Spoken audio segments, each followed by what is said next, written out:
At this moment, if you'd kindly turn off cell phones or silence them. And we welcome you most definitely to the second annual Stoddard Lecture. As many of you recall, about this time, 2 years ago, a very generous donor to the library approached us with an opportunity. A good friend, Pat Stoddard, was celebrating a milestone birthday, and this donor wanted to make a lasting gift to her that would speak to the kind of person that she is: intelligent, altruistic, artistic, and a lifelong learner. Pat and her husband, Hud, have long been friends, leaders, patrons, and advocates of the New Canaan Library. So the donor knew that the library was the perfect place to honor them both. After various serious consideration of many ideas, this art lecture series was born. The committee then determined the series mission, and I share it with you. The Stoddard Art Lecture Series will enrich, broaden the community's understanding and enjoyment of the visual arts in all its forms. The Stoddard series is unique in that it is endowed. Once the fund reaches a certain point from contributions, the series will operate in perpetuity. It is indeed a lasting gift, honoring lifelong learners, benefiting the community, and improving the library. The committee hopes each lecture will travel in a new direction and offer to you new dimensions in the field of art. Last year, Dr. Frank Robinson from Cornell University's Herbert Johnson Museum of Art delivered the inaugural lecture on Rembrandt, a fitting beginning for the series. This year, we leapfrogged through the centuries to examine the art we find in the most progressive of today's galleries. Here to introduce our speaker, who can make the impossible accessible to us, is my co-chair and chair of the Friends Art Committee for more than 10 years, my friend Susie Solomon.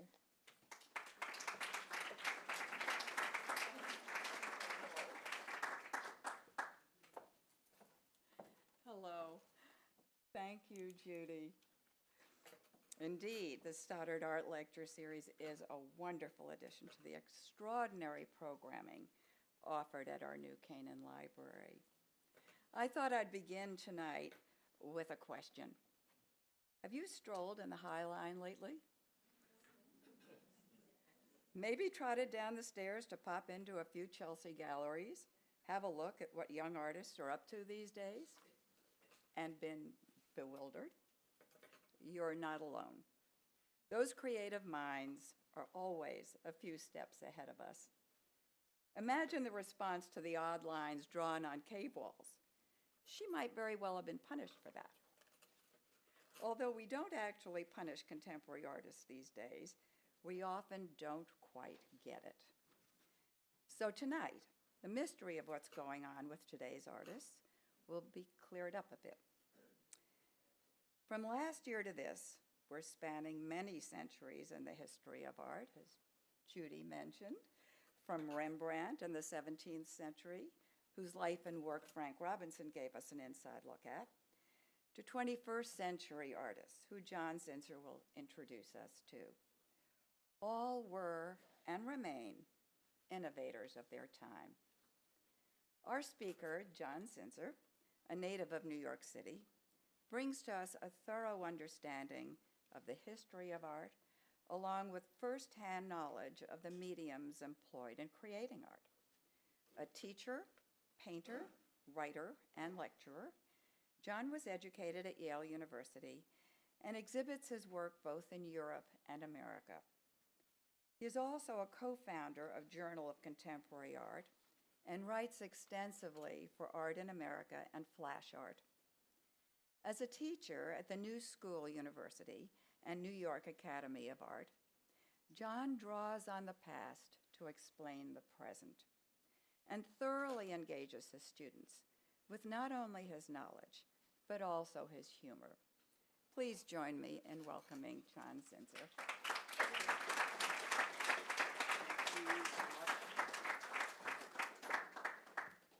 Thank you, Susie. Thank you, Susan. Thank you, Judy. Thank you, Judith. Thank you, Pat and HUD, for being here. It's great to be, oh, look at this big audience. Fantastic. Thank you for coming and not watching sports on TV or enjoying nature. Both things I'm strongly opposed to. It was, driving up on the Merritt Parkway, very familiar to me because, as many of you know, I am the youngest nephew of Nancy and Ned Walworth, who were longtime New Canaan residents, first living on Main Street and then later on Lambert Road in a modernist house cantilevered over a hill, which was very much to my liking. And Nancy and Ned always took a keen interest in what I was doing from when I first started out after college as a painter. Incredibly supportive, and as soon as I got to the house, Nancy would run to her favorite room, which was the library, and bring forth a MoMA catalog that had something that we had talked about that she wanted to give me, and this kind of thing. And Ned and I made a couple of trips driving over to the Aldrich Museum, and those were among my first experiences trying to explain a Peter Halley painting to somebody of this community. So we'll try that again maybe today.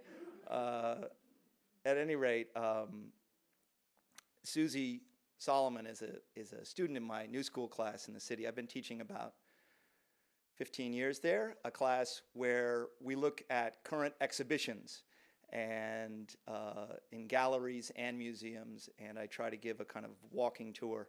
I also teach at New York Academy of Art, which is a graduate program, and it is purely for artists working on the figure. So as an abstract painter, I am somewhat the enemy called in to teach this introductory seminar on modernism. But in both these teaching experiences, I deal with things I'll deal with today, which is bringing my own autobiographical experience to looking at art, myself having to some extent been self-educated, coming up with a generation of artists in New York, and I'm going to talk about some of their work today. With the students at the New York Academy of Art, really trying to get them to understand how their work relates to a modernist tradition. Because at the Academy, it's very traditional in its means, so it's a matter of opening up dialogue to a kind of current situation. And a couple of the things, I'm going to try to turn on this microphone so I can get out from behind this lectern. Hold on a second. They told me if I held the button down long enough, a green light would come on. This looks promising. Okay. So a couple of things have come up. Can you hear me with this mic? Okay. A couple of things. I feel liberated already. A couple of things have come up with teaching my New York Academy students. And part of it is that, and this is what we're going to talk about here today, and it's partly a topic suggested to me by the committee here, so it's always nice to have an assignment of sorts. As you can see from the graphic, it says, "We are family." That's you and me, and also by extension, artists are part of a family. And let's see what we have here as far as images. You may have seen these two images on the card.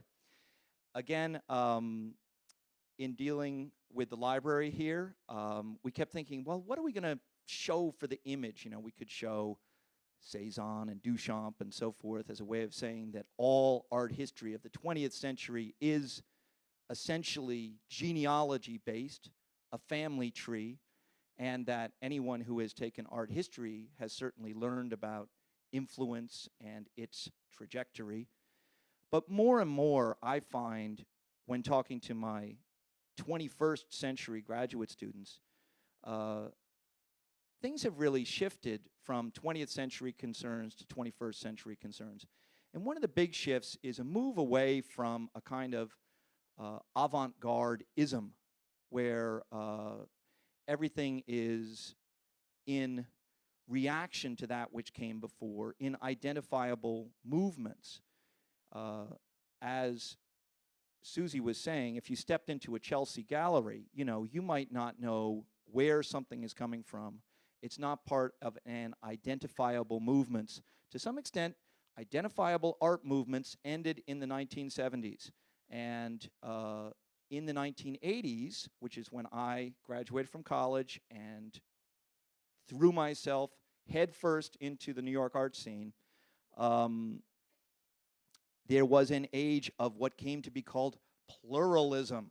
And that fairly strange term means anything goes. But it also means that every piece of art that you see out there is cross-contextual, is in relationship to other pieces of art. And there's been a shift from the sort of heroic mythology of the maker to the inclusion of the viewer. Now, more and more, as viewers go to galleries, they are asked to play a kind of sophisticated parlor game in which they bring their own knowledge, their own mental slide carousel to the looking at art. And as we live in an age of increasing image proliferation, the references abound with ever greater velocity. We're looking at two examples here from current exhibitions in Chelsea. This is the Richard Phillips exhibition, large-scale paintings in a photorealist manner. And on the right, you see something classified under the medium of painting as well. James Hyde. In fact, what it is a photograph of a building under construction recently in New York, and then applied on top of that photograph, collage-like, are these kind of rectangles of black and white. But were one to approach this, it would have the physicality of a painting. Talk a little bit about my own history and how I got involved in making art. Like a lot of people in my generation, I had great opportunities educationally. I went to Yale undergraduate, grew up in New York City around 1970. My parents went up to New Haven. My father wanted to teach nonfiction writing. He, William Zinsser, some of you may know him, lifelong journalist, just celebrated his 90th birthday last weekend. He was Hud Stoddard's roommate after the war. That would be the Second World War. Living on the north side of Washington Square Park. And my mother worked with Pat Stoddard at Time Life in the 1950s, and they may be responsible for my very presence here today in ways that could be biologically decoded. At any rate, I hope to prove I'm not here by nepotism alone today in the next 40 minutes. I, at Yale, had the experience that many of you know about or have had firsthand, and that's, you know, a great art history professor, Vincent Scully, who really, you know, somebody said to me, "Oh, well, did you know Vincent Scully?" You know, and I said, I knew him from sitting in the rear of a darkened art history hall, and that's as close as I needed to be to send me on my path. Because here you see him in the slide library looking at slides, and really the kind of action of the art history lecture. Two things. Number one, a great art history professor tells you what you're seeing in the most rudimentary way. Says, this is what you're looking at. To some extent, that's what I do with my students. But also you have this comparative method. There were always the two slide carousels clicking in the dark and whirring. And you have this incredible frisson that is the action of art history, which is the compare and contrast method. Any one work of art informs the way you see another. And through the terms of one work of art, you can thereby define the other. An awful lot of what's going on in galleries right now is that comparative method brought into practice by artists who, in their work, draw so actively upon a 20th century bibliography of visual images and methodologies. You know, also when I was in college, it was a big time for literary theory, and the exasperated Harold Bloom, seen here. had this wonderfully titled book that will stay with me forever called The Anxiety of Influence. And to some extent, the literary theory was that in every author, there lies the DNA of that which came before. And that not necessarily in deconstructionist terms, but in quite literal terms. Language, almost virus-like, infects one author after another, and these forms come through in recombinant fashion. To some extent, this model can be applied to art as well. But you see, there's a funny shift that takes place in my generation. It's not so much anxiety anymore as it is ecstasy, as has been claimed by Jonathan Lethem, who is an author in my generation. It's the marvelous title of his recent selection of essays. Lethem is somebody who, when I read his writing, I feel that he understands exactly the same set of references that I come from. Those would be film, popular culture, literature, and so forth. And today, when I talk about Richard Phillips or James Hyde or Mary Weatherford, know that these people are all of my exact same age group. So what I feel is really a kind of shared empathy. I sent Susan LaPerla maybe 20 images that she could choose from, and she happened to choose 2 without knowing that these people are close personal friends of mine, and that Richard Phillips was, in fact, my roommate on Avenue A, and James Hyde now lives down the street from me in Carroll Gardens, Brooklyn. So when we said we are family, I didn't know how close it was going to come, but very much I do feel that there are no such things as coincidences, and that I happen to end up here today through a series of Jungian synchronous events, but likewise it happens in the art world. Okay, I know you're all probably tired of hearing about the ice storm and how everybody identifies New Canaan with the ice storm, either Rick Moody's novel or the movie, but I have to say, when I saw this Ang Lee movie of the ice storm, I really identified with the kids in this movie as far as my generation. I mean, not only did they spot on get, the look of 70s dress and manner, and this sense that the children, to some extent, had a society unto themselves, completely separate from their parents, that they would take forward. But, we were the children of this incredible expansionist generation. I said that HUD and my father, World War II veterans.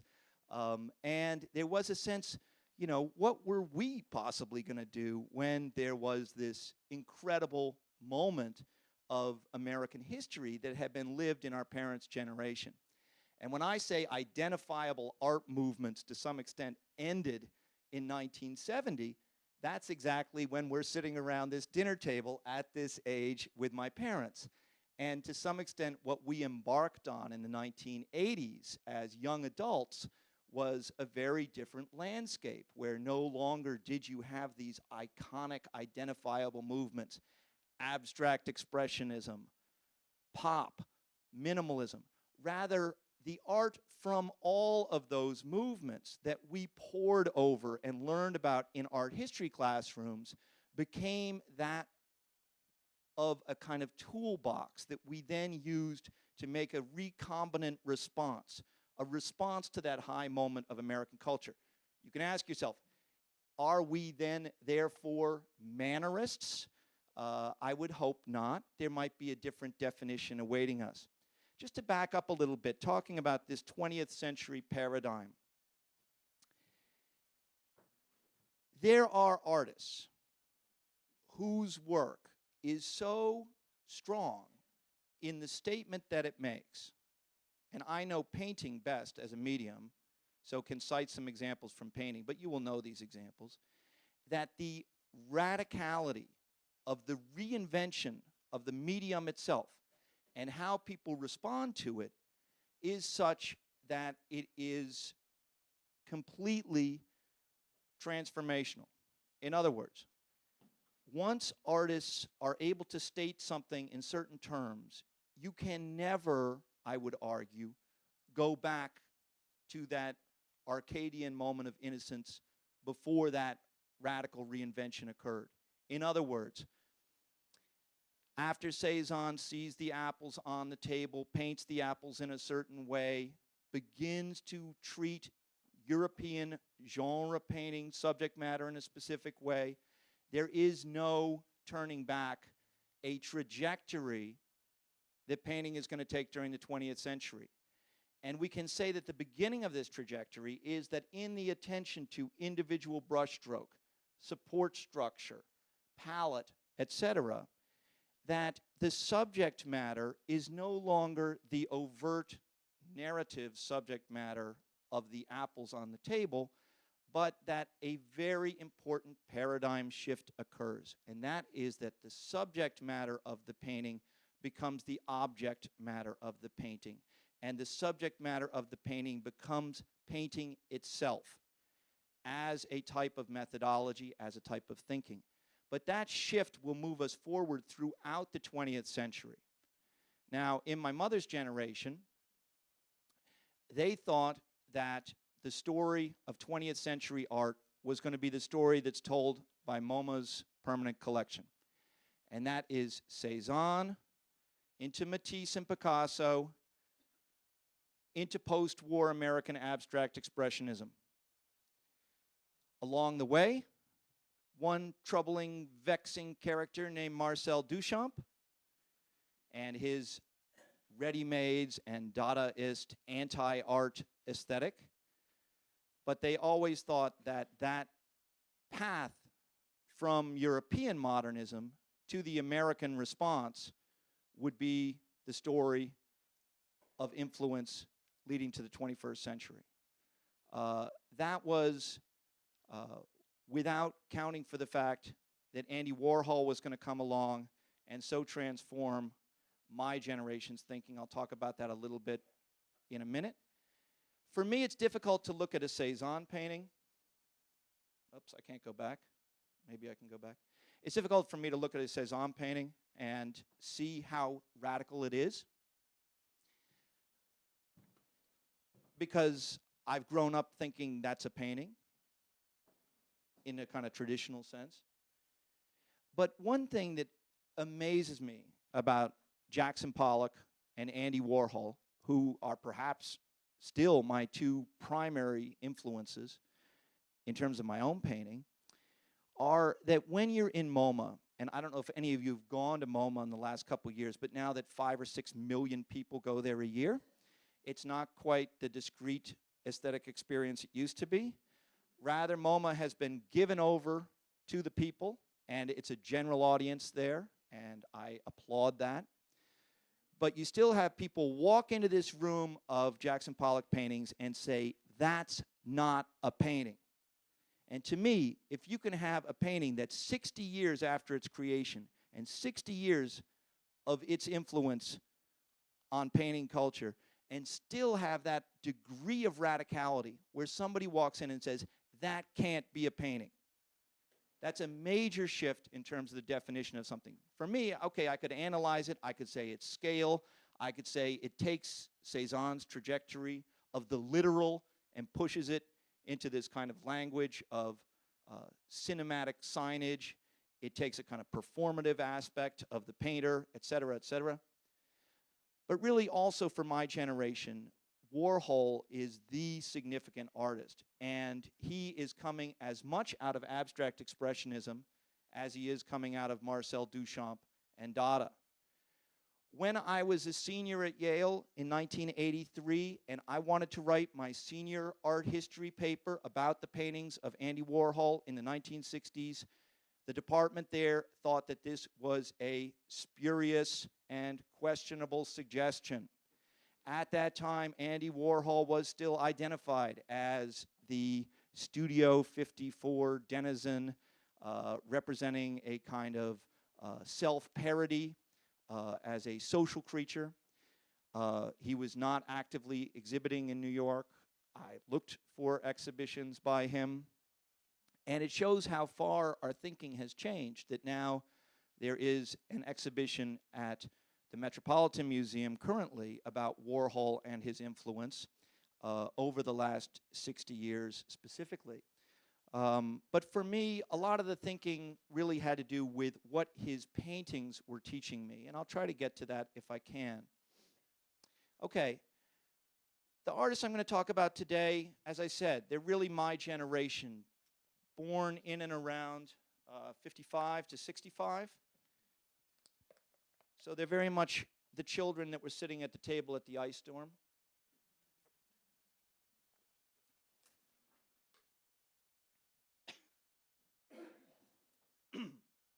First, take a look at a show by a woman named Mary Weatherford. Sorry, that water seems to have done me some damage. Mary Weatherford's show closes today. Like me, she comes from a liberal arts background, not a fine arts background. Like me, she had a strong art history professor, Sam Hunter, at Princeton. And we all kind of met up in New York around the same time, living in the East Village.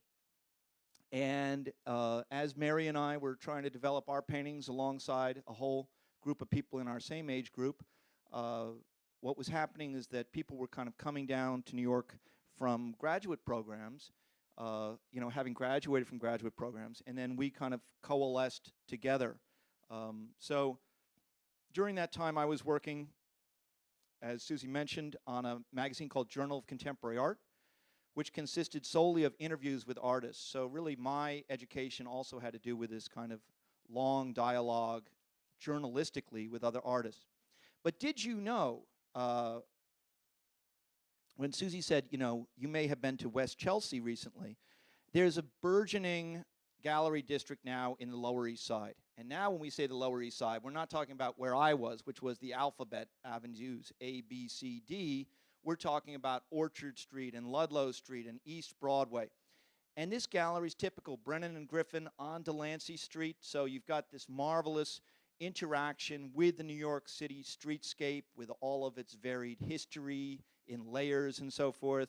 West Chelsea is something of a 21st century art commodity district, which doesn't have sort of city infrastructure necessarily as integrated as does the Lower East Side.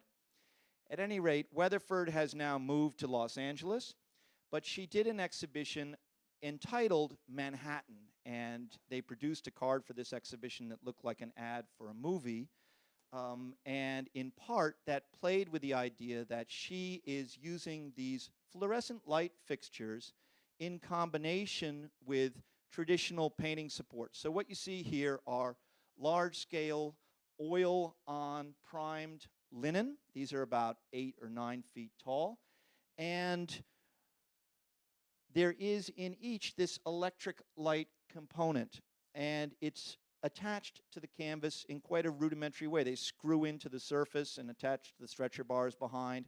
All of the wiring and everything is kind of left open, so you have this sculptural element that, to those of you accustomed to looking at sculpture from the 1970s, you might say, oh, it's very akin to Dan Flavin or Keith Saunier, or sculpture where you see the object quality of the sculpture prominent. Yet the paintings are what we would classify as lyrical abstraction. That is, using transparent washes and active brushstroke, there are these kind of suggested spaces. And because you have this kind of depth of field, the light element foregrounds itself optically as well as sculpturally. Now, we can talk about an artist referencing something, or in Mary's case, perhaps we should use this New Age term, channeling, where it's really a reference in these color field paintings to Helen Frankenthaler, to long identified roles of the woman abstractionist and what a woman abstractionist is culturally. So when Mary is working this way, you could say it's post-feminist, or you could say it's knowing of feminist art practice. she is engaged in the sort of masculine arena of painting, and yet she has a kind of feminine response to it within a pre-existing archetype.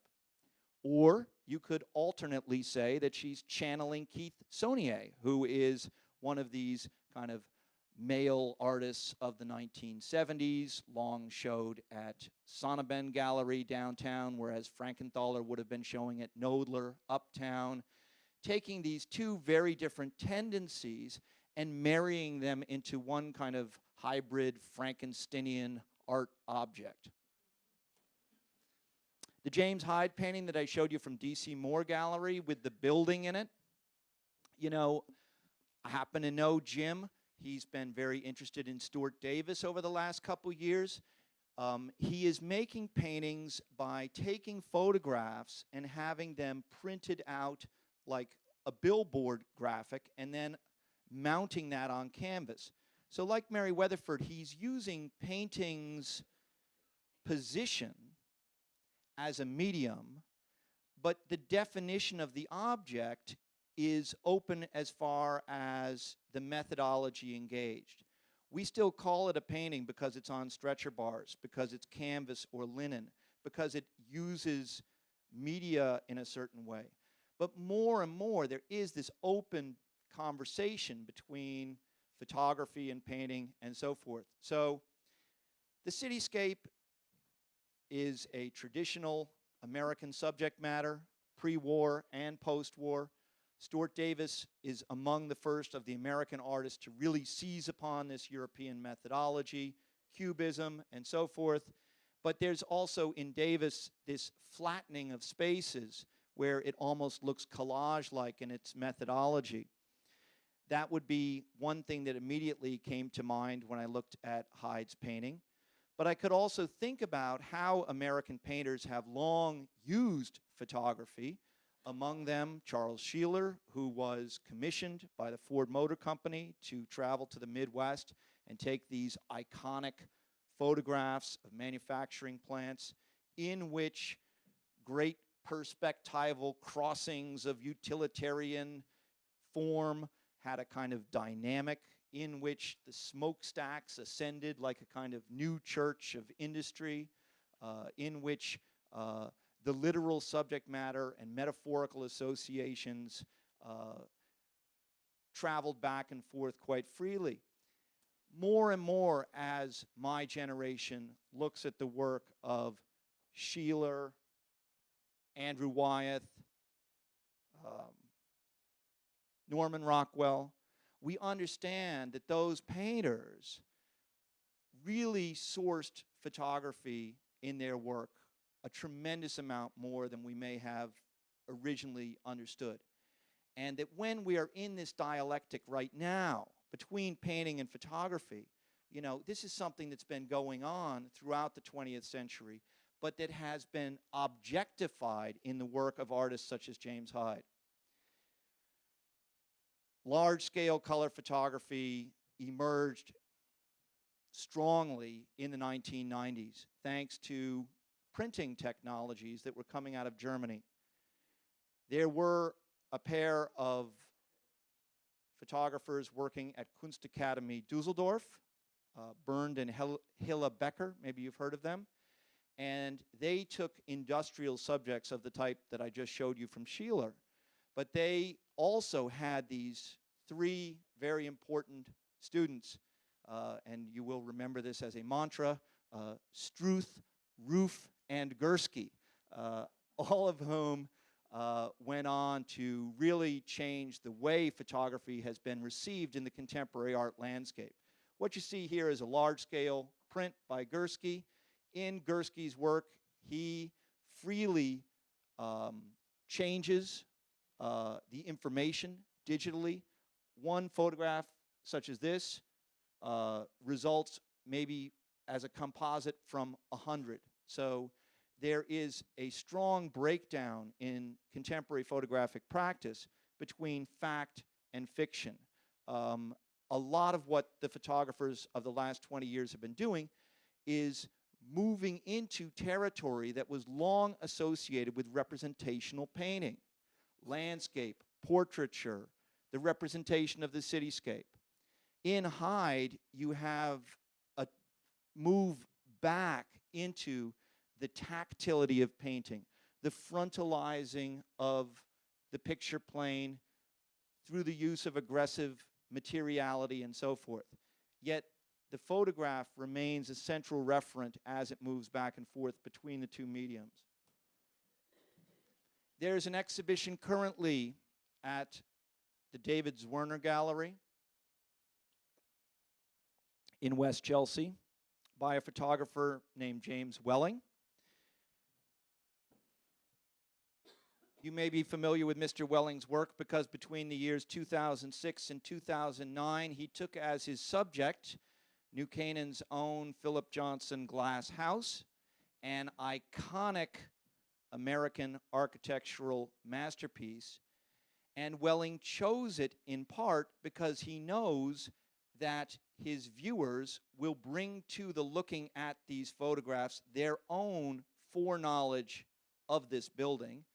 And this is the type of pre-association that I'm talking about as an activating concern with this generation of younger artists. What Mr. Welling did was shoot the house using a large-scale camera, but physically using colored gels, so that when his camera saw through the lens, it was seeing through these sheets of color. So unlike Gursky, he's not manipulating the print digitally, but he is creating a painterly effect, that of a wash of translucent color. Think of the Mary Weatherford painting, for example, lyrical abstraction, glazing. For his current exhibition at Zwirner, Mr. Welling has chosen, again, a subject matter that has iconic recognition, and that is properties and buildings owned by the Wyeth family in Maine and Pennsylvania. So that when you walk into this exhibition and you see this somewhat Gothic house silhouetted against a skyscape, your mind brings to looking at that already the association of the Wyeth painting. We all have this painting registered in our collective storage banks, so that, again, go back a second. Oops.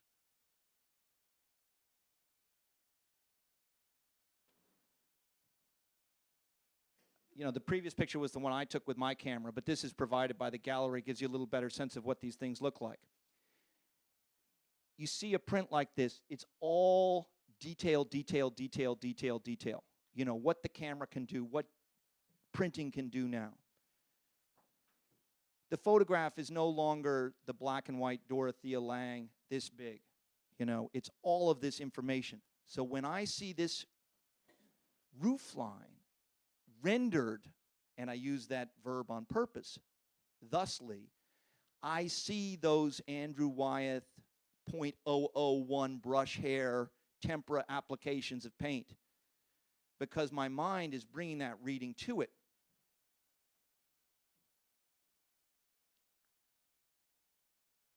Leonardo Drew, Sycamore Jenkins, also West Chelsea.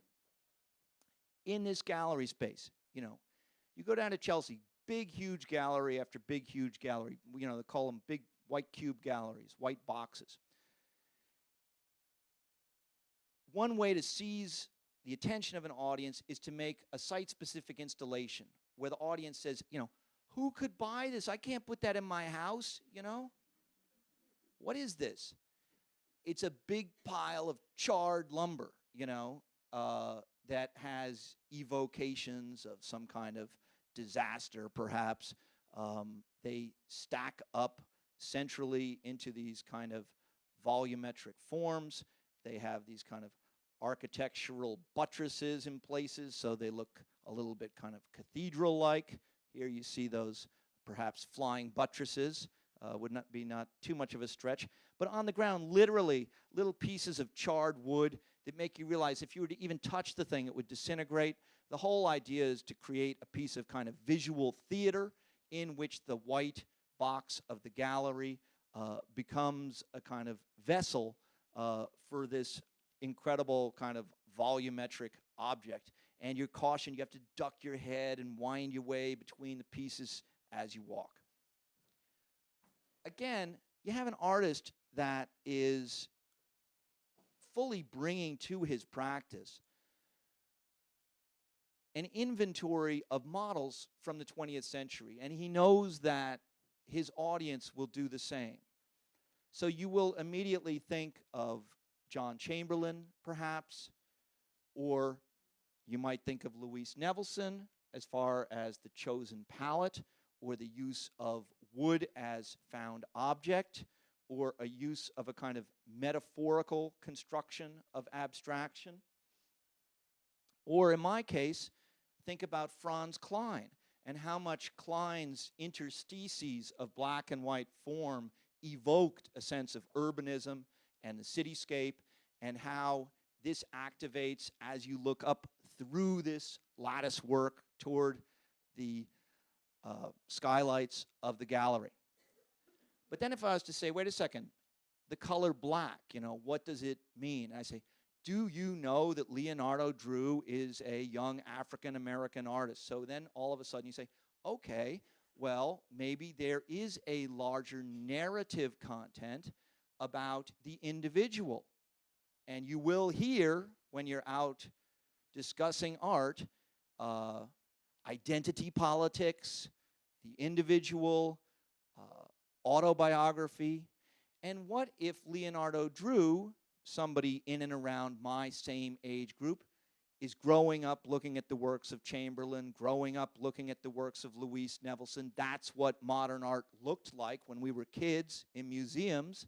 I thought a modern painting was a Motherwell painting. So if that's what we were looking at, what becomes resonant or meaningful to him may not be just the formal characteristics of the work, that is, what it looks like. It may, in a larger sense, include his own sense of identity, what becomes meaningful to him in terms of his African-American experience. You may have read with dismay in the New York Times about the work of Wade Guyton, which has just been given a solo exhibition at the Whitney Museum. Wade Guyton is a young man, younger than myself, if such a thing exists. And he is no Ivy Leaguer. He went to UT. That's where all the hot artists are coming from these days. And you can see he drinks beer and not afraid to be a man. He's got a show at the Whitney Museum of what looks like formalist abstract paintings in much the same way that these Leonardo Drew sculptures look like formalist abstract sculptures. And yet, when we learn about these paintings, we learn that they are all produced by an Epson printer. Those of you who may have been to Staples on several occasions trying to buy ink for your Epson printers will know what this technology consists of. He creates computer programs that kind of make mistakes, and they make these blocky forms, and he's able to print out black onto white using artist-grade Belgian linen. So he can make a kind of ready-made geometric schema. So what you see here is all this information of the printer, kicking this thing out, these little lines and so forth. And now people are saying, but wait a second, he didn't paint these paintings. And people of a younger generation are saying, doesn't make any difference at all. That's not what the definition of painting is. The definition of painting lies in the receivership, the way you see it, what you bring to it. The fact that he's using an Epson printer is available technology. Throughout the history of art, you see artists using whatever available technology happens to be around and resonates with them. And the way art comes into being, it's not always a light bulb eureka moment that is inspiration. It's one thing leading to another thing in a kind of generative way, where an artist who has a kind of objectivity is able to see that the artwork has a kind of mind of its own and is going to bring you somewhere. And to some extent, Wade Guyton is that type of artist. It's intuition that has led him to what people see as this rather callous response. Seen in a gallery setting, these works have all of the weight and allegorical impact of large-scale minimalist abstract paintings. You know, they are densely pigmented, they are highly formal, they seem very serious because of their palette. You know, they are elegy-like, perhaps. For all of us who have looked to artists such as Barnett Newman and Mark Rothko for a sense of the sublime, a sense of larger human experience, for those of us who believe in abstraction as a way of reaching a kind of deeper state of consciousness, it is shocking to find these same forms invoked through a technological means. Look how similar the Rothko Chapel in Houston looks to the output of Wade Guyton's Epson printer. So then, to some extent, the question is, well, what do you bring to the looking at it? You can bring to looking at Rothko the suffering and the existentialist angst and knowing that he ultimately committed suicide and all of this information. You know, if I show you Wade Guyton wearing his UT trucker hat, you might not have the same empathy for the object. Richard Phillips, well, you chose the picture. Now I have to explain it. It's not going to be easy because this is perhaps among the most callous and superficial of artists working today. But since he was my roommate and a dear friend of mine, I applaud his efforts and his great success. He is showing at Gagosian Gallery on West 24th Street, which is as big as you can get as far as the definition of the contemporary artist. His current exhibition is of large-scale paintings. They are all of women. In particular, depictions of the actress Lindsay Lohan and the adult film actress Sasha Grey. These are painted in a kind of traditional Academy way. They're based on photographs, yes, but they're not from projected photographs. I can't quite see the clock face. Okay. I'm going to give you about 10 minutes, okay? You think? How are we doing? Everyone all right? All right. Okay. So he paints these paintings. They're on linen. He grids them. There's a grisaille underpainting. He lays on, pigment. It's Old Holland color, Damar varnish, the whole business. But the subject matter is, right out of popular culture. So to some extent, again, what does the medium of painting ask of us? It asks that we look at it in a different way than we would look at a photograph or a periodical or a movie. It asks that you consider the way in which the maker has distanced himself or herself to some extent from the subject. Who is Richard Phillips and why should we care about such a person in the year 2012 is another salient question. Well, here he is with his good buddy John Curran, and between the two of them, they have regenerated a whole new interest in figurative painting. Both of them came out of Yale MFA, so they are coming from a position of high privilege in terms of academia. They are seriously post-feminist, misogynist painters. They have returned the male mantle of depicting women on canvas, as it has long reigned in the European oil painting tradition as a male gaze-oriented activity. In the case of Curran's work, which you may know, they are sometimes cartoon-like and sardonic, and sometimes they rise to old masters-like methods. In the current show of Phillips, scale is one important aspect. You know, these paintings are maybe 11 feet, 20 feet on a side. Here is Richard affecting a quite white bread bad boy image, if ever there was one. Of course, it takes the social milieu of the opening, perhaps, to generate the sense of where the buzz might be around these paintings. So this picture is taken trying to seize something of that. There was nobody really from the art world there. There was a new race of humans, it turns out. They're all at least 6'3" and quite stunning. Interesting thing, too, if these are sort of objectifying women, there are these women who look like the women in the paintings who are drawn to them like moths to a flame. You know, they gather around them, and they've self-identified in this way with the subject matter.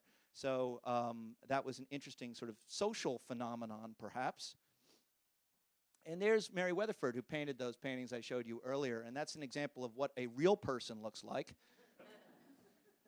With the Sasha Grey backdrop. So that's again, doubling of objective depictions of beauty through my camera lens. In the case of Phillips, what he decided to do is he said, okay, now that I've got all the money in the world on my side, I'm going to hire a professional film crew to make a movie about Lindsay Lohan, and then I'm going to use that movie as the subject matter for my paintings. So my paintings will not be in a Warholian fashion, taken out of the tabloids. They will be adapted from my own personal cinematic vision of Lindsay Lohan. So when you're in Gagosian Gallery, you go in these side sort of chapel-like spaces where they're projecting this movie, and it says, Gagosian Gallery presents a Richard Phillips film, you know, and then you have this, you know, creature that is supposed to evoke in us associations of Marilyn Monroe, associations of cinematic beauty. She is seen surfing in her body glove wetsuit, but you never see her head. It's a fiction. We are supposed to presume that she is indeed hanging 10, and there are these wonderful confluences of water and the female figure, this idea of nature and of California, seen through these kind of stereotypes. But always haunting this are the ideas that Lindsay Lohan may be our next, you know, fallen angel. We are all waiting to read her obituary at any moment. Here you see, for example, the collective images that we might bring to thinking about Lindsay Lohan. These is a chronological timeline of her mugshots. And she was arrested twice during the exhibition, which helped with the publicity effort. And, you know, the New York Post loves Lindsay. Some of the better headlines can come from such creatures. But Phillips well knows, you know, the history of icons and their depiction from Warhol to Avedon and elsewhere. I don't know if, if it had been me, I just would have done Lindsay Lohan, but he felt the need to include Sasha Grey. You may or may not know her. May I introduce this New Canaan library audience to adult film star Sasha Grey, cover girl of Vice magazine. I hope you're reading Vice magazine, if nothing else. She has crossed over into legitimate culture as the star of the recent Steven Soderbergh movie, The Girlfriend Experience. Here's something a little more traditional, perhaps. Some male buttocks, rendered by an American master, Thomas Eakins. But if one was to explain the art historical trajectory of Mr. Richard Phillips, you could say, well, you know, it's Academy painting as borne out by the American institution, Pennsylvania Academy of Fine Arts. We know that Eakins freely drew on photographic sources, and he's really at the very beginning of this dialogue between photography and painting.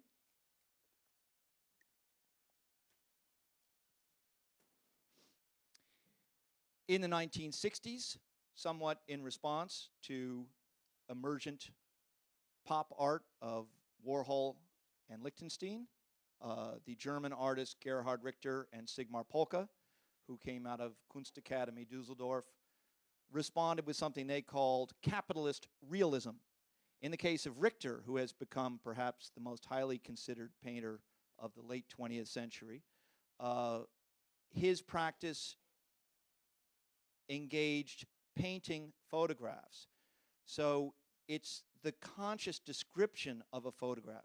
This is much more a painting of a photograph than was the Eakins I just showed you. And in this case, Richter is also playing a little bit of an art historical gambit because he's depicting a nude descending the staircase, which was the subject of Marcel Duchamp's painting that so galvanized audiences of the Armory show in New York. Sigmar Polke responded to newsprint, tabloidism, responded to sex and capitalism, depicting Playboy bunnies. In the 1960s and 1970s, this dialogue between painting and photography was examined anew. Chuck Close was among the people who looked to the photograph and its depiction as a way to redefine the methodology of painting. In the case of Close, this was highly considered, but in the case of the photorealists, perhaps, well, Richard Estes is among the most esteemed of the group. He has a show currently at Marlborough Gallery on 57th Street. This is clearly an image, again, based on a photograph. This is not a plein air painter going out in the fields of Normandy. This is, taking a picture of the receivership of reflection in a Detroit automobile and then using oil paint to create something that oil painting has long done, achieve verisimilitude, achieve illusionism.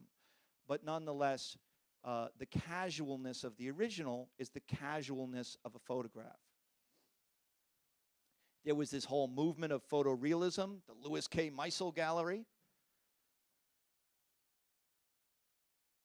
And it became a kind of schlock artism. If one was to go to Art Expo or one of these kind of shows right now, you could still find a lot of photorealism. And I think Richard Phillips knows as much that he is trafficking this movement, Mel Ramos, etc., as he is referring to Chuck Close. He wants to have his cake and eat it too.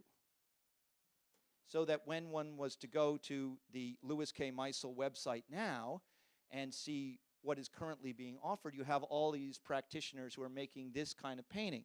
Okay, this is not at Gagosian Gallery on West 24th Street, but Richard Phillips full well knows what this is when he is producing his bad boy arch images for the Gagosian Gallery on West 24th Street.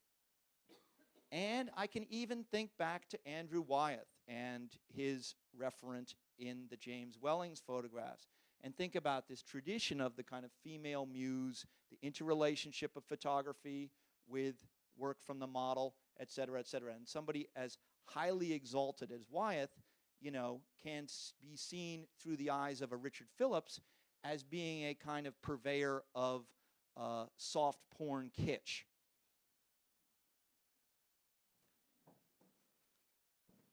Okay, 5 minutes maybe? There is this exhibition at the Metropolitan Museum right now entitled Regarding Warhol, 60 Artists, 50 Years. I don't know if you read our favorite scribe, Roberta Smith's review of it in the New York Times, but she properly lambasted it, if that's how we say that word. And it is perhaps one of the most exhausting exhibitions I've ever attended.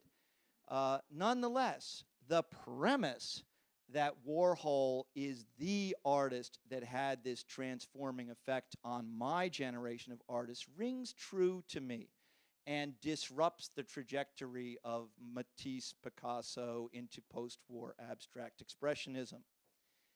Little personal note about myself here. There is an exhibition right now at Hunter College Galleries in Times Square, curated by Pepe Carmel of NYU Graduate School, one-time MoMA curator, and Joaquim Pissarro, who is allegedly the grandson of the painter Pissarro. And this exhibition, it's 20 artists, and it revisits an exhibition of 1991 at the Sidney Janis Gallery on West 57th Street that was called Conceptual Abstraction. And at that time, here I am, I was the youngest artist in the show, and for me it was a big deal. I was just starting out exhibiting, and this generation of abstract painters was, to me, the group that I had been looking at. To some extent, my eye was teaching me to paint by responding to their work.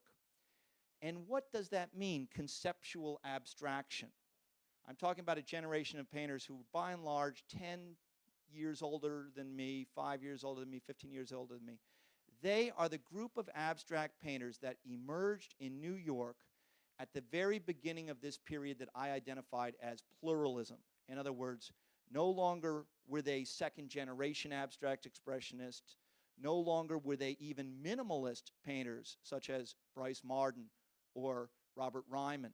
It was post all of that. So then, where do you begin? Part of it is filtered through your reaction to these movements.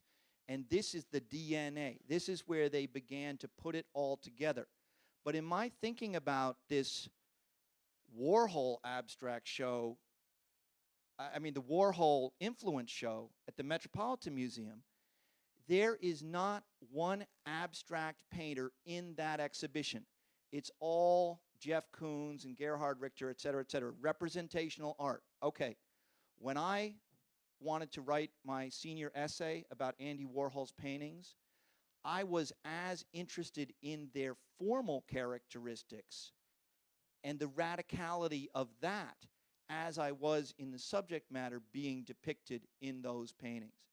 For me, Warhol's reinvention of the painting had as much to do with the terms of reading an abstract painting as it had to do with the terms of making a representational image a la Richard Phillips. Okay. This artist, Stephen Ellis, big influence on me, 10 years older than me exactly. He's in the conceptual abstraction show with me. I show you this 1962 Warhol so-called disaster painting from the collection of the Guggenheim Museum. It shows this stark image of the execution chamber at an upstate New York penitentiary, repeated serially. Okay. What I notice is how much of the visual information here is in here. What has happened to abstract painting in this generation is that the ideology of expression, which comes forward from post-impressionism, that each brushstroke in its application is a signifier of the artist's touch, personality. There's a tremendous shyness about that level of engagement. Everything in this generation is distanced, is objectified. Warhol has taken a photograph, not a photograph that he took, a photograph that he found in some image morgue somewhere, and he's had it adapted to a photo silkscreen. Using black ink and a squeegee, he repeats that image mechanistically across a monochrome, high-key orange background. Every inflection of that squeegee, its registrations, misregistrations, becomes the kind of painterly activity of the painting in terms of how we traditionally would look at touch. Once you get to Stephen Ellis, geometry, the depiction of light and dark, photography, and the machine are engaged in a dialectic with the tradition of post-war American abstraction. Newman, the scale of the sublime. Likewise, another artist from Conceptual Abstraction Show, not in the show at the Metropolitan Museum, David Reed. This is also from the collection of the Guggenheim Museum in New York. What is Reed doing in 1975? He's responding to the end trajectory of minimalist painting by trying to reinfuse the idea of the artist's hand, the signifier of the individual brushstroke. He loads up a brush with paint and moves it across this multi-panel canvas support. And in so doing, the transparency of that paint picks up on the seams between the panels, and you get this kind of repeated mechanistic depiction of light as it's filtered forward through a background, from a background field, through a halftone screen of black. So in terms of methodology, the color experience or the reading of the painting is really exactly the same as the Warhol. In its repetition, you have this polarity or tension between the hand-wrought and the mechanistic. It reads like something that a machine is doing, but you recognize, because the paint is dripping down, this is the signifier of abstract expressionism. This is the veracity of the picture plane as a gravitational support where the action of painting takes place. Jonathan Lasker, another painter in the same show. Notice the similarity of palette. Warhol in this reduction of palette, these high-key colors. This is not a good color reproduction here. You should be seeing orange, right? What Jonathan Lasker, who is probably the most highly considered artist of the conceptual abstraction group, did was take what he considered to be the signifiers of American post-war abstraction and pre-war modernism and turn it into a kind of lexical grammar. So you have ground and figure, figure, figure, figure, calligraphic line. You have the individuality of gesture, but as a kind of drawing activity, compartmentalized, so that you have this same kind of narrative, repetitive sequencing of a gesture or a subject matter. As was the case with the David Reed, you have color being filtered through a halftone screen.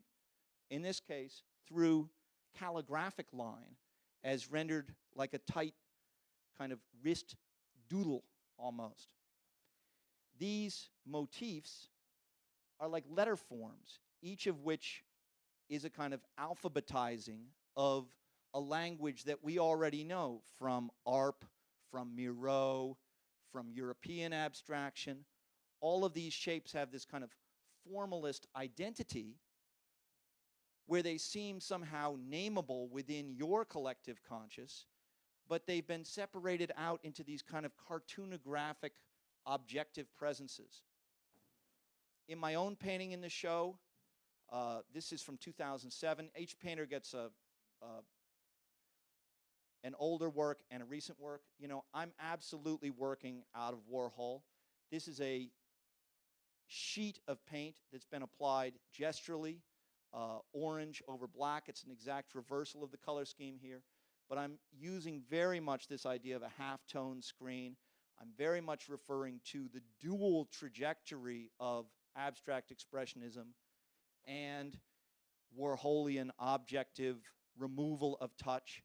My painting is at the same time hands-on and hands-off. I always, in my work, feel Warhol sitting on my shoulder, policing what I can and cannot do. I feel that is a shared sensibility among my generation.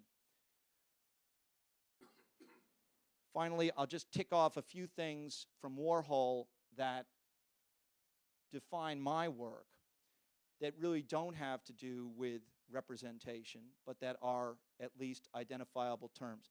And again, this is something you see so much now, the removal of the hand from work, you know, from Wade Guyton to myself, to any number of people.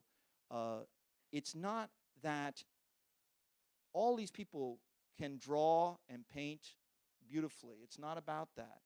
It's really about learning the lesson of a painting that's made without the hand for all of its visual tendencies and how to bring that back into a kind of hand-wrought experience. It's a way of seeing brought to an act of painting. Mechanical reproduction runs as a theme throughout all of the work that I've shown you, whether it's being produced without looking at a reference photograph, as is the case with all the abstract artists in conceptual abstraction currently, or artists such as Richard Phillips, who are looking at film sources, or James Hyde, who is physically painting on a photograph. Photography as subject matter. Even among the works of artists exhibiting in conceptual abstraction, each is highly influenced by photography and the incredible effect that photography has had on our eye in the last 10, 15 years. Exhibition after exhibition that you will go see deals with either the depiction of photography or the receivership of photography. Media and its receivership is another way to think about it. We have all these different kinds of emerging media right now. You know, one thing that I say, I got engaged in this project. This is one little anecdote, and I'll be done. 2 years ago, I was thinking about the iconic quality of images and how, if I'm talking about going to college in the late 70s, early 80s, what my generation is doing is typically going to the art library and looking at Art Forum magazine, which at that time would have black and white reproductions of minimalist paintings by artists such as Bryce Marden, exhibiting at galleries such as Paula Cooper in New York. So you're looking at a black rectangle in a magazine, and looking at that black rectangle where you can't read any of the subtlety of information that has to do with application of brush, media, etc., is the magic of something that has become an icon of sorts. And it's the same experience that I had 5 years earlier looking at skateboarding magazines when I was looking at Tony Alva and Jay Adams riding in swimming pools in Santa Monica and trying to study that image. It's the same iconic receivership of an image. So 2 years ago, I was asked by Larry Becker Gallery down in Philadelphia to do an exhibition.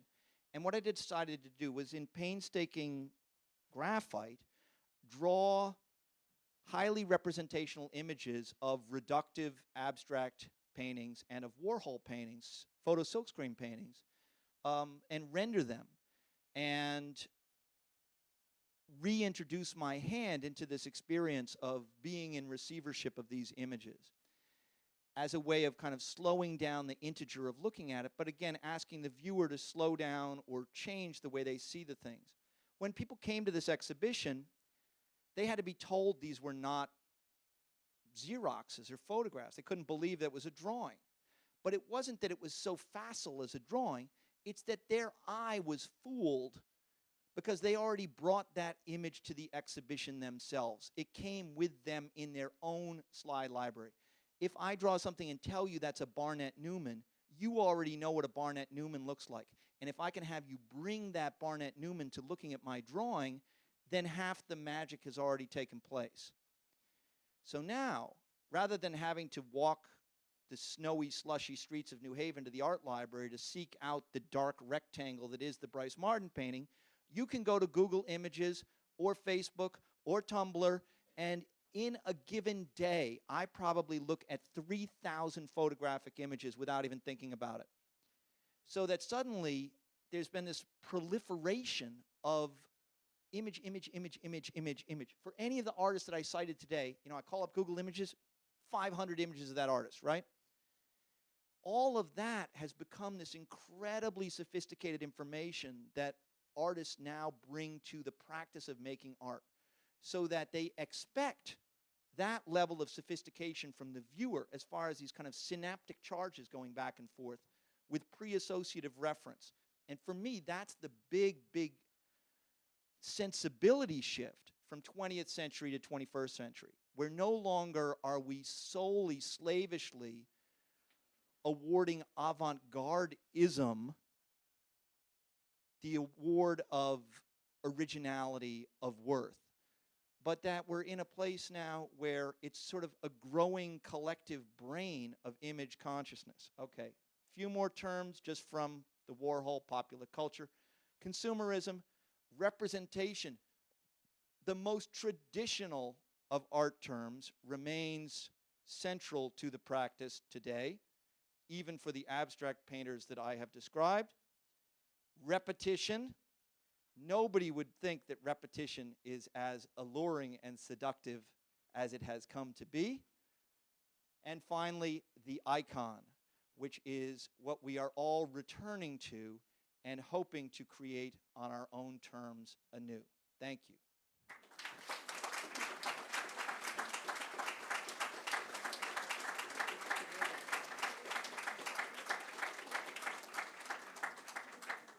We'd be happy to take any questions.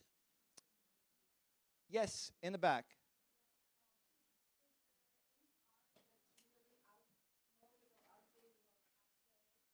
Yes, there is.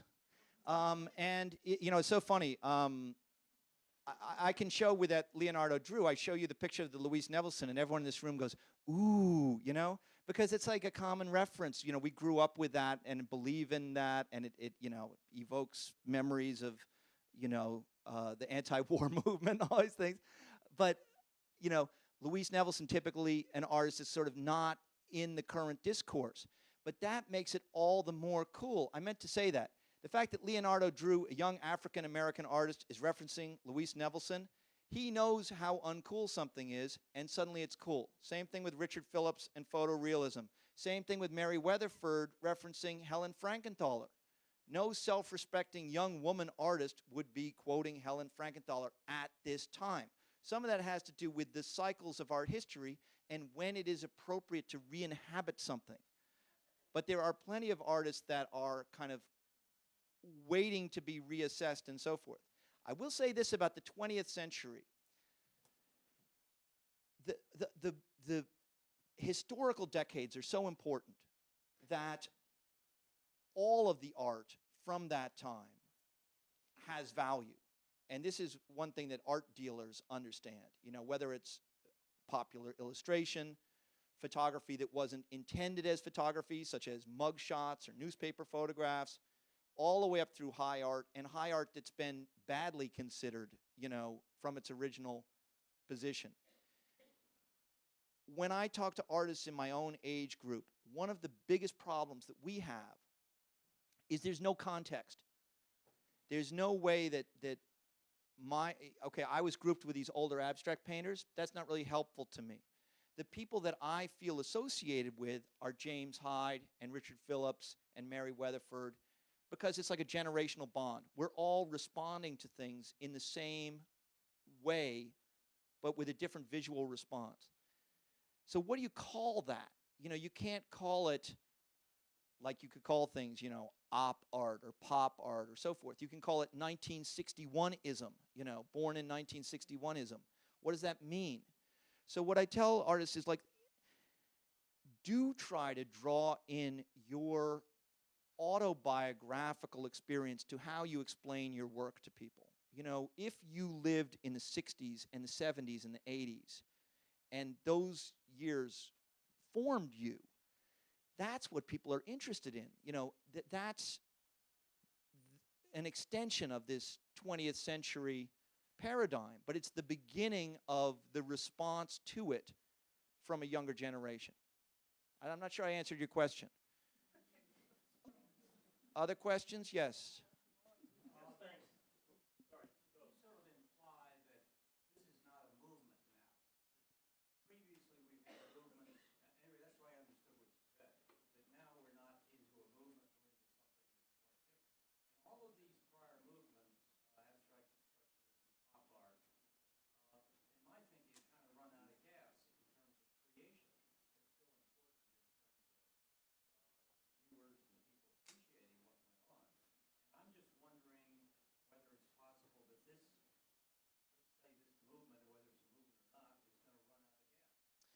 Well, okay, a couple of interesting issues raised by that question.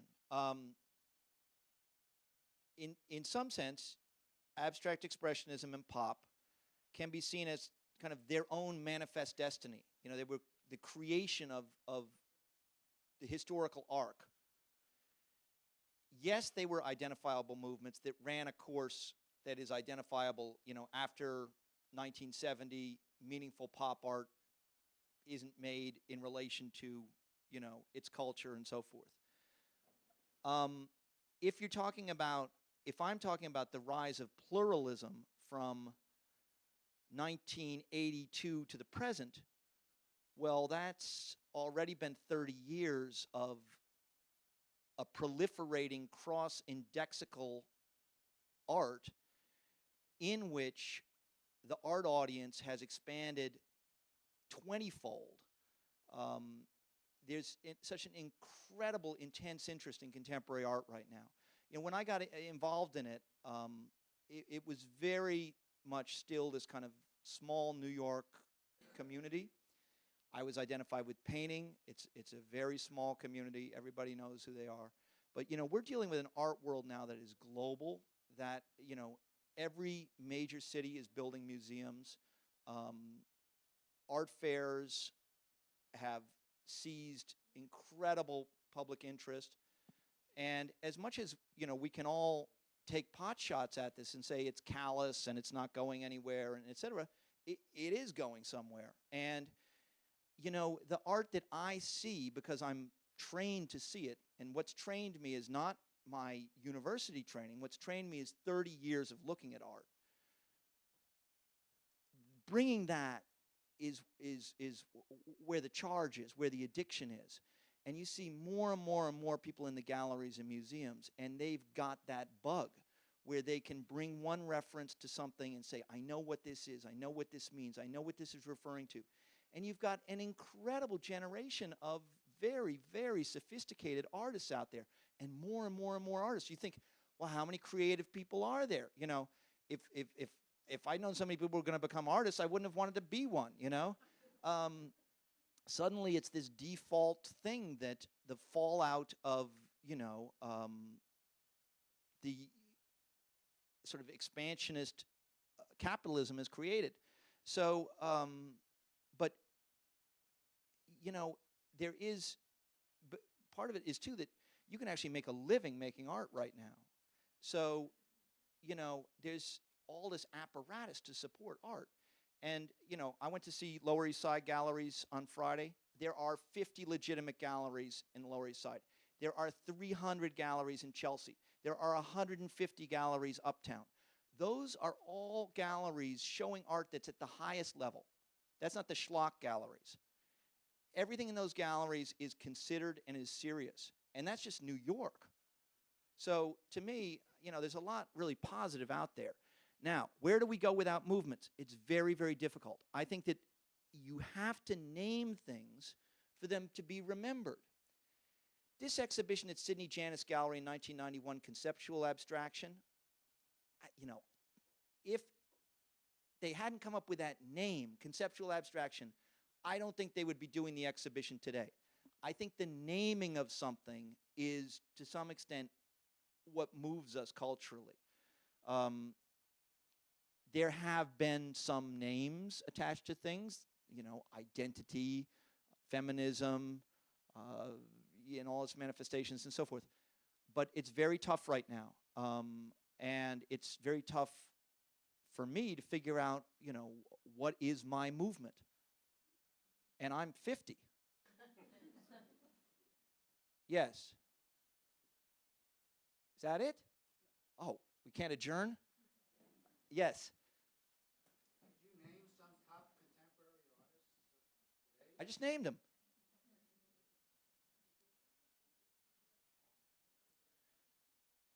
Yes. How about realistic?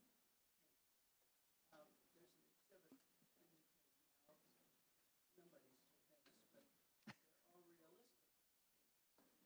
And is there any feeling that any of them has any value or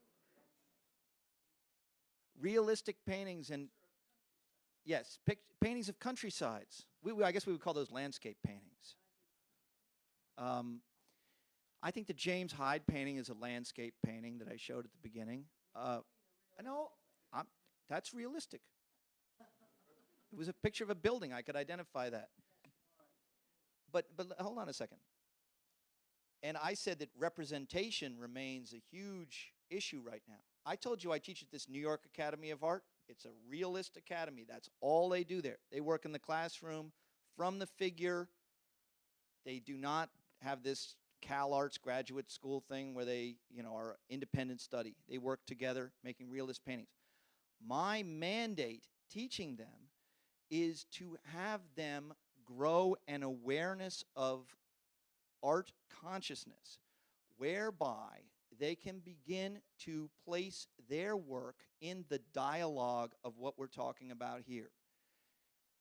Artists, exhibiting artists in New York and elsewhere now as well as in the 1950s, it's a self-identifying group of people. If people ask me, how do you become an artist? It's the people who really want to become exhibiting artists. Nobody's going to go to a gallery and say, here's an unrecognized genius, landscape painter, that now needs to be shown in Chelsea. That person has to find a way to frame their work within the dialogue of what is meaningful to the people in Chelsea. And it's not asking too much. But you can go see in Chelsea galleries paintings that have the very same qualities of the paintings that you are describing here. So it's a matter of context. But art has always had this discernment of context. And it's also the ambition of the individual that brings something to context. So to some extent, that's what I'm teaching my academy students. Yes. Thinking about contemporary sculptors, and Yes. you see a lot of art, who would be the contemporary sculptors that are drawing on the imagery of, let's say, a Isabero or a Ricky or a Kohler? Well, it's an interesting question. A lot of things, actually. You know, you'd be surprised. A lot of sculpture right now has this kind of ready-made junk aesthetic.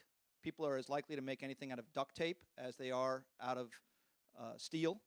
And there's a lot of kind of anti-heroicism, you know. And you're talking about well, not Ricky, perhaps, but de Souvero, you know, it's kind of a heroic thing. It takes labor and struggle and machines and cranes and money. George Rickey, you know, I'd be curious to see who picks up the mantle of, you know, kinetic sculpture. And to me, you know, George Rickey is, again, somebody who is not in the dialogue now, but somebody could easily seize upon it. Like in today's times, there's an obit of the architect Ehrlich Franzen, who designed the Hunter College, you know, brutalist architecture that everybody hates, right? But it's the same fight that's going on in New Canaan to save these modernist houses. You know, what is the value of something displaced from its cultural moment? And how do people in receivership of that draw upon it in terms that are relevant in contemporary discourse? And I do think somebody could make a de Souvero, and they do, you know, out of duct tape. We're still trying to keep the colonial houses also. Yes. Yes. But that's an open space. It's an open space, certainly. And the gambit is now, and this is part of the image proliferation business, is the one-upsmanship of revitalizing obscure references. So when I talk about this kind of gamesmanship, for me, when I'm out in galleries and I see something like George Rickey, I'm like 10 points, you know, because it's somebody who's going around and thinking about how all of these things informed who we are today. For me, George Rickey, it's the same thing as Ehrlich Franzen architecture.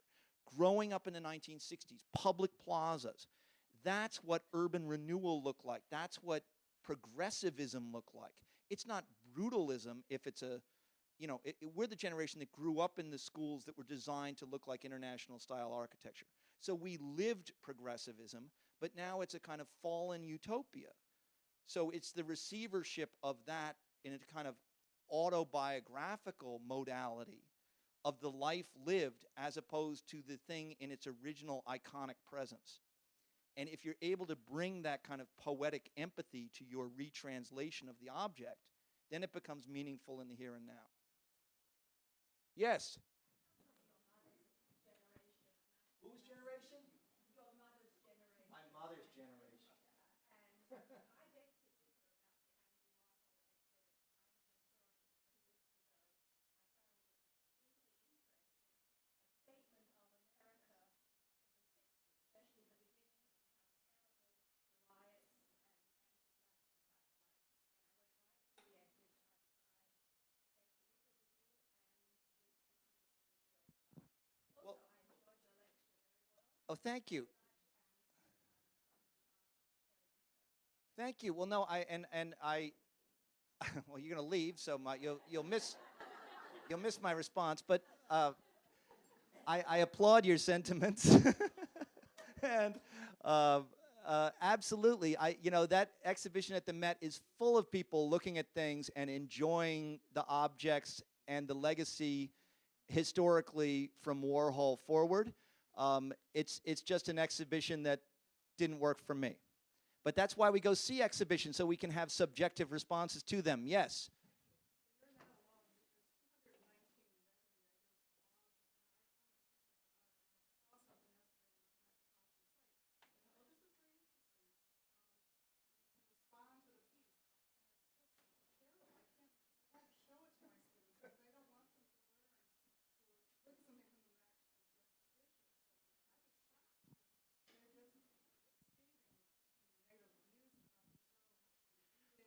It's a whole other discussion, and I certainly could have done a whole talk about the show. A lot of it has to do with, how a museum chooses to do something.